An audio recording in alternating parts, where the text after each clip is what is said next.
Hello everyone, this is Onita, and we are going to take a look at changes to our basic spellbook and abilities for rogues that's coming up in Mists of Pandaria.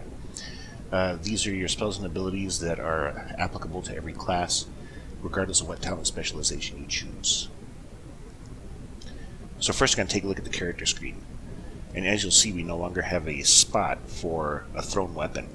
We still have all those attacks, so we have throw and deadly throw and a fan of knives. We just no longer need to equip a weapon to use those. Another thing that's interesting to know is that the attack speed for daggers has been equalized between main hand and offhand, so both of these daggers are now 1.8 seconds per attack. We still do have an offhand damage penalty, but it ought to make our weapons a lot easier to equip. Here's our stat screen. There hasn't been a lot of changes made to that. Same with our title screen, and the same with our armor set screen. These are all the same right now. So when we bring up our spellbook, we see that there are 4 tabs along the bottom and 5 tabs on the right. I'm going to go through each of these tabs and see how they work. The first tab here shows us things that have changed for rogues. The first is talents. A lot of the talents that we have in the past have now been made specialization spells. Our poisons, we no longer have to buy those from a vendor. Those are spells that are in our book, and we can just put that right on our hotbar. And the third is that there are no longer any fast daggers, so 1.4 speed daggers are not around anymore. Core abilities tells us about each spec, so these are our basic attacks and abilities for assassination. They've added a new one called Dispatch. It's sort of a high-powered eviscerate. Use it on targets below 35% health. It has a 350% weapon damage output. Our combat spec has stayed pretty much the same. There hasn't been any significant changes here. And the same with our sub-spec. The only notable change so far that I've seen in the sub-spec is that the hemorrhage bleed no longer has to be glyphed in. It's now part of the basic attack.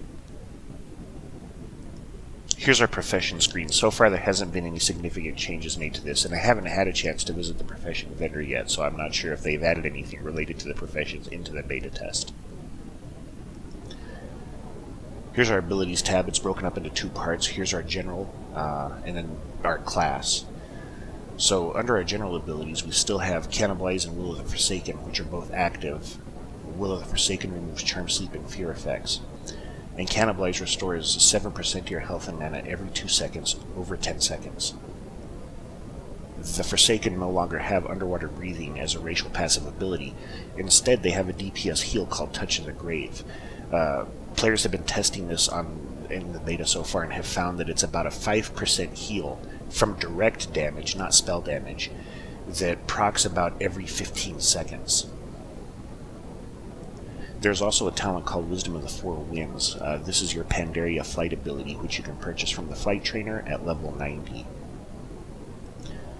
So we have a big change to our general abilities with the DPS heal, Touch of the Grave. That's a nice change, and it's definitely a lot better to have than underwater breathing. So now we're going to take a look at the rogue abilities that apply regardless of class, so these would be your core abilities. Most of your abilities, these 8 at the top, which are Ambush and Dismantle, Blind, Distract, Cheap Shot, Evasion, Cloak of Shadows, and Eviscerate, these still all work the same as they have in the past. There hasn't been any changes made to these abilities. We do have a new AoE attack called Crimson Tempest. What this does is it consumes all of the combo points you placed on nearby players to slash every player within 8 yards for a certain amount of damage, plus it applies a 12-second bleed for 30% of the strike damage. This is really nice and gives rogues, finally gives rogues a decent AoE rotation. There's been a change to expose armor. In the past, it was 12% armor removal for a certain amount of time based on how many combo points we had generated. It is no longer combo point dependent. Now it's an instant cast attack, which consumes 25 energy and can stack up to 3 times. Each stack removes 4% of our target's armor for a total of 12%. Rogues still have the ability to detect and disarm traps. There has been a change to Fan of Knives in which it can now generate a combo point on our current target whenever we use it. So on page 1 we're seeing at least one ability, Crimson Tempest, which is going to come in very handy for rogues in PvP. I can't wait to try it out. I think that it's going to become a standard part of our rotation, and it's going to give us a lot higher damage output against multiple targets. Here on page 2 of our general ability, there hasn't been a lot of changes. We still have Feint, Pickpocket, and Garrote.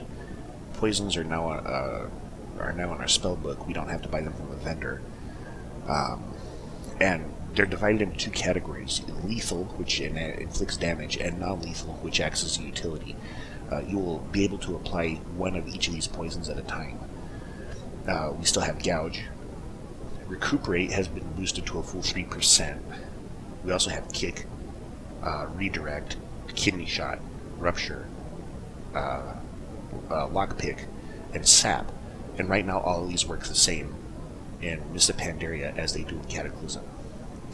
One new ability is Shadow Walk. This is an ability I've really wanted for a long time because it's basically a stealth detection increase which you use while within stealth. Right now, us rogues, if we want to increase our stealth detection while we're already in stealth, we have to hit Vanish and we blow our Vanish. With Shadow Walk we can save our Vanish and still get the stealth detection increase by using this. It has a 1-minute cooldown. Sprint works the same as it has in the past. 70% movement speed increase. Stealth works the same as it has. There has been a change to Shiv. We still get the 25% damage output, the Enrage effect Dispel, but it now also applies a concentrated dose of our non-lethal poison, which I will explain in the poisons video. It also has a cooldown, where before it was instant cast with no cooldown, so there's been a big change to that. We still have our throw ability, and we have a new ability called Shroud of Concealment. Shroud of Concealment is basically a AoE stealth for players that are in close proximity to the rogue. And how it works basically is that a circle is laid on the ground, and any players that are within proximity of the rogue using Shroud of Concealment will also be stealthed. I'm not sure how this will play out when the game goes live, because a lot of people are complaining about the ability that it gives for raids to bypass a lot of trash and everything now. But for the time being, it does have a 5-minute cooldown. Most of our other abilities have remained unchanged on this page. We still have Slice and Dice, Vanish, Smoke Bomb, and then our passive Detect Traps. Here's the last page of our general abilities. We have 3 abilities here that used to be specialization specific that are now applicable to every rogue. The first one is Fleet-Footed, which is the 15% movement speed increase, and Master Poisoner, which is the 5% damage increase to targets that we've poisoned. Relentless Strikes, which gives a 20% chance to restore 25 energy per combo point, is also a general rogue talent. We also still have our parry ability, our armor specialization, and Safe Fall, which reduces our damage from falling. One interesting thing that has been added is Swiftblade's Cunning. What this is it's a party-wide buff that increases melee and ranged attack speed by 10%. Prior to this, rogues didn't have any buffs of their own that they could offer to a party, and now we do, so this is going to be useful in both PvP and for dungeons and raiding situations. At level 87, rogues can pick up a new ability called Shadow Blades. What this does is it changes your auto attack damage output to straight shadow damage, so it's not mitigated by armor. Any points that generate a combo point while this is active will also generate an additional combo point. And that's it for the general changes to rogues. I'll be back with some more videos later to give better insight into how all these different abilities work. But for right now, I'm pretty happy with what I see. I really like the Shadow Walk. I think the Shroud of Concealment will be fantastic for PvP. And Shadow Blades I'll be interested to try out when I finally get to level 87. So please like this video if you enjoyed it, and subscribe. Thank you.